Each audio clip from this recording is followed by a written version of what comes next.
Hello, good afternoon. आज हम BEd fourth semester में पढ़ेंगे फिजिकल एजुकेशन कॉन्सेप्ट, शारीरिक शिक्षा। शारीरिक शिक्षा की धारणा।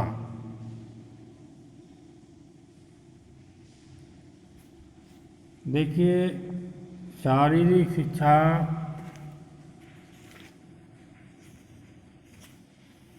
आज के इस परिवेश में बहुत ही महत्वपूर्ण समझा जा रहा है। शारीरिक शिक्षा संपूर्ण शिक्षा प्रक्रिया का एक अनिवार्य अंग है। शारीरिक शिक्षा का संबंध मांसपेशियों अथवा गामक गतियों से है। जो गामक गतिविधियां होती हैं, जो चलायमान गतिविधियां हैं, उससे है। मांसपेशीय गतिविधियों के परिणाम स्वरूप ही व्यक्ति के भीतर महत्वपूर्ण परिवर्तन होते हैं। शारीरिक शिक्षा का संबंध शारीरिक क्रियाओं के साथ साथ शारीरिक प्रशिक्षण तथा उसके फलस्वरूप होने वाले शारीरिक विकास से होता है। अर्थात शारीरिक क्रियाओं के प्रशिक्षण द्वारा व्यक्ति का शारीरिक विकास पुष्टता व सुदृढ़ता मजबूती के साथ किया जा सकता है। शारीरिक शिक्षा की धारणा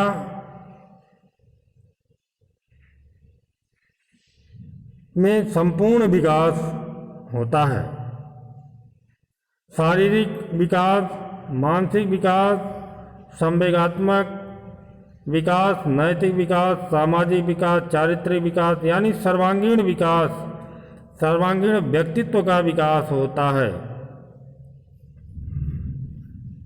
और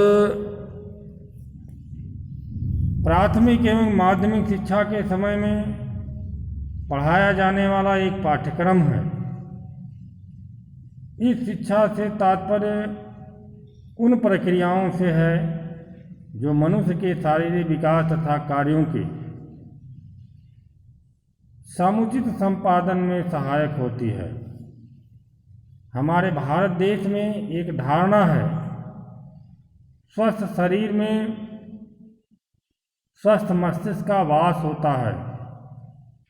किसी भी समाज में शारीरिक शिक्षा का महत्व उसका एक मूल प्रवृत्ति, एक धार्मिक विचार धाराओं से परिपूर्ण आर्थिक परिस्थिति तथा आदर्श पर निर्भर करती है। प्राचीन काल में शारीरिक शिक्षा का उद्देश्य मांसपेशियों को विकसित करके शारीरिक शक्ति को बढ़ाने तक ही सीमित था।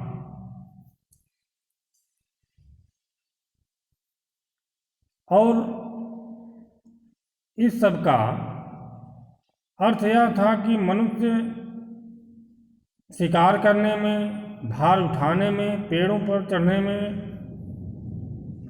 लकड़ियाँ काटने, नदी, तालाब या समुद्र में गोता लगाने, तैरने में सफल हो सके। किंतु शारीरिक शिक्षा के उद्देश्य में भी परिवर्तन होता गया और शारीरिक शिक्षा का अर्थ शरीर के अवयवों के विकास के लिए सुसंगठित कार्यक्रम के रूप में होने लगा। वर्तमान में शारीरिक शिक्षा के कार्यक्रम के रूप में इसका उपयोग किया जा रहा है।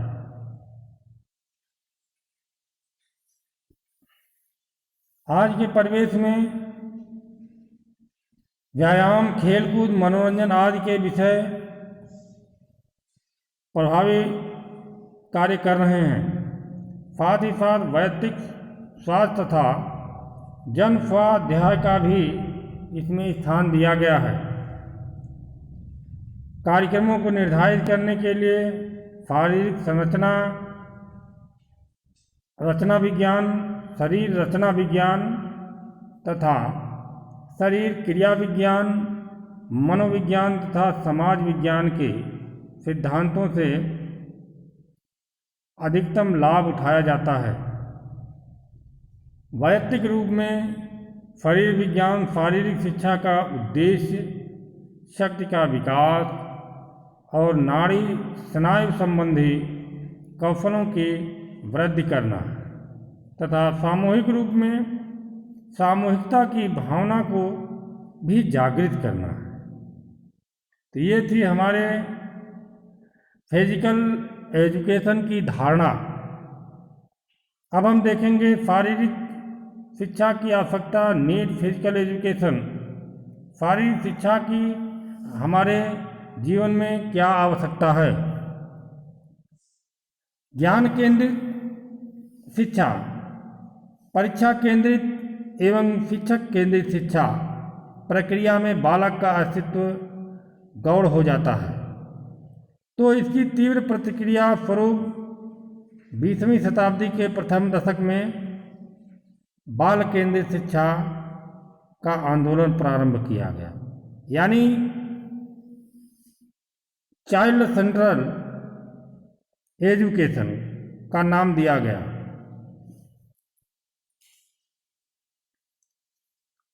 रूसो तथा अन्य प्रकृतिवादी दार्शनिकों ने शिक्षा में बालक के उपेक्षित स्थान को चुनौती स्वरूप लिया तथा बाल केंद्रित शिक्षा का नारा बुलंद किया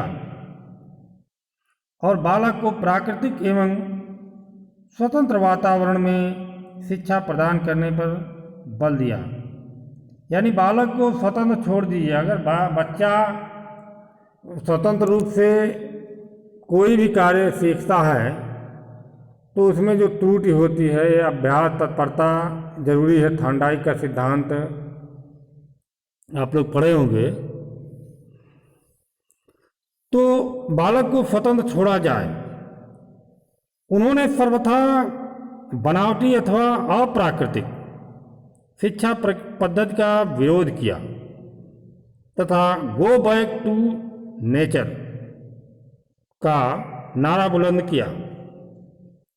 उनके अनुसार केवल प्राकृतिक एवं स्वतंत्र वातावरण में ही बालक अच्छी शिक्षा ग्रहण कर सकता है।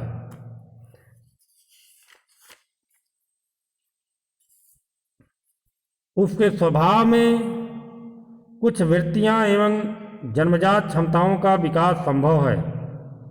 परिणाम स्वरूप शिक्षा विषय केंद्रिता या शिक्षक केंद्रिता से हटकर बाल केंद्रित हो गई और अब पुराना वाक्य शिक्षक लैटिन पढ़ाता है के जगह पर जॉन लैटिन पढ़ाता है आ गया। इस प्रकार लैटिन और शिक्षक से कहीं अधिक महत्वपूर्ण हो गया बालक या जॉन। तो शिक्षा का उद्देश्य मात्र ज्ञान को अर्जित करना ही नहीं, बल्कि उसके सर्वांगीण व्यक्तित्व का विकास और एक लक्ष्य होना चाहिए जो उसे आगे बढ़े। और इसे इस पर बल दिया जाए। मनोवैज्ञानिक क्रांति ने तथा बाल केंद्रित शिक्षा के नारे ने इसको प्रगति पर ले गया।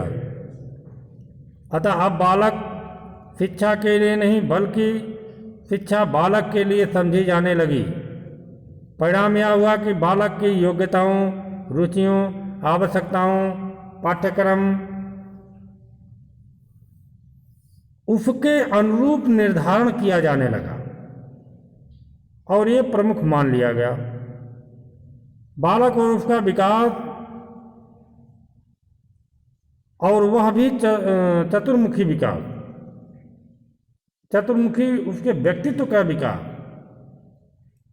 अर्थात उसके व्यक्तित्व के सभी पहलुओं, शारीरिक विकास, मानसिक विकास, संवेगात्मक एवं चारित्रिक विकास, सामाजिक विकास के पहलुओं पर सम्यक संतुलित विकास की प्रक्रिया शुरू की गई।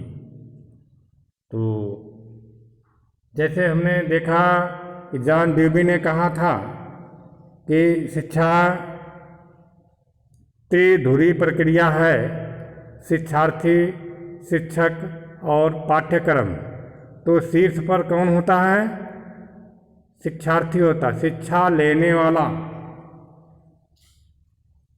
बाएं शिक्षक होता है और दाहिने उसका पाठ्यक्रम होता है। तो ये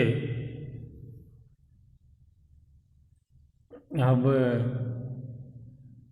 हमने देखा